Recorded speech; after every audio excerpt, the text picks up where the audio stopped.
श्री स्वामी समर्थ. जयशंकर. आपण देवाला शोधायचा, आपल्या स्वामींना शोधायचा खूप प्रयत्न करत असतो ना. आपल्यावर गुरुकृपा कधी होईल याची वाट बघत असतो.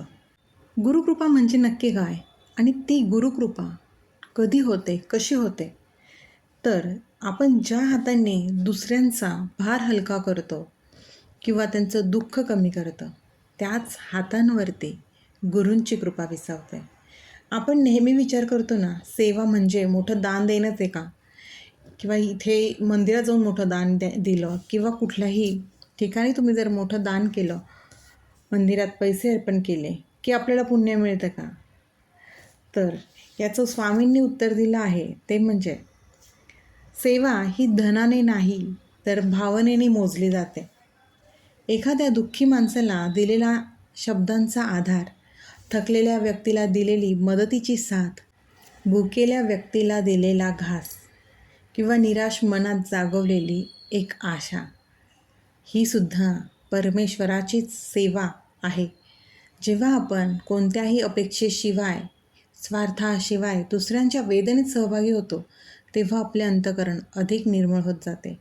निस्वार्थ सेवेने अहंकार वितळतो आणि आपल्या करुणेचा झरा वाहू लागतो. म्हणूनच स्वामी सांगतात, सेवा ही प्रसिद्धी मिळवण्याचा मार्ग नसून स्वतःला ईश्वराच्या अधिक जवळ नेणारी साधना आहे. कारण जिथे दया, प्रेम आणि निस्वार्थ भाव असतो, तिथेच गुरुकृपा विसावत असते. तुम्ही देवाला मूर्तीत शोधतात, तर देवाला कुठे शोधू नका. तो तुमच्या कर्मात, प्रामाणिकपणात, मनात, माणुसकीत आहे. तिथेच ठेवा.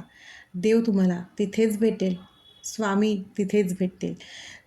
देव हा फक्त मंदिरात, तीर्थक्षेत्रात सापडतो असे नाही आहे, तर ते आपल्या चांगल्या कर्मामध्ये, प्रामाणिक वागण्यात आणि दुसऱ्यांविषयी असलेल्या प्रेमळ भावनेतच आपल्या देवाचं खरं अस्तित्व, आपल्या स्वामींचं अस्तित्व आपल्याला जाणवतं. जेव्हा आपण कोणाची निस्वार्थ मदत करतो, दुःखी व्यक्तीच्या चेहऱ्यावर हसू आणतो, तेव्हाच आपल्या कृतीतून हा देव म्हणजे आपले स्वामी प्रकट होत असतात. माणुसकी हीच सर्वात मोठी पूजा आहे आणि प्रामाणिकपणा हीच खरी भक्ती आहे.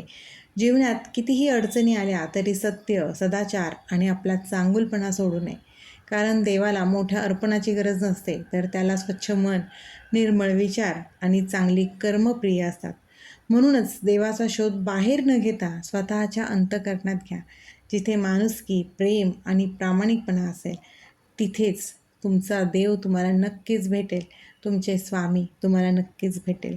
आणि एकदा तुम्हाला तुमचा देव भेटला, तुमचा गुरु भेटला, तुमचे स्वामी भेटले, तर त्याच्यावर गुरुकृपा ही नक्कीच विसावते. त्या मनावरती, त्या हातांवरती, त्या निर्मळ कर्मावरती गुरुकृपा नक्कीच विसावते. म्हणूनच कर्म प्रामाणिक ठेवा.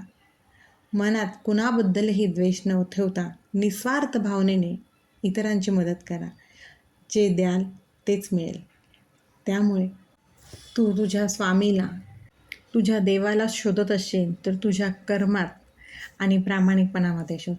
तिथे तुझ्या गुरूंचा वास नक्कीच असतो आणि तुला नक्कीच गुरुकृपा प्राप्त होत असते. फक्त दया, प्रेम आणि स्वार्थ भाव, कर्मप्रामाणिक आणि कष्टप्रामाणिक ठेव. स्वामी नेहमीच सोबत असतात. श्री स्वामी समर्थ. अशक्य ही शक्य करतील स्वामी, अशक्य ही शक्य करतील स्वामी.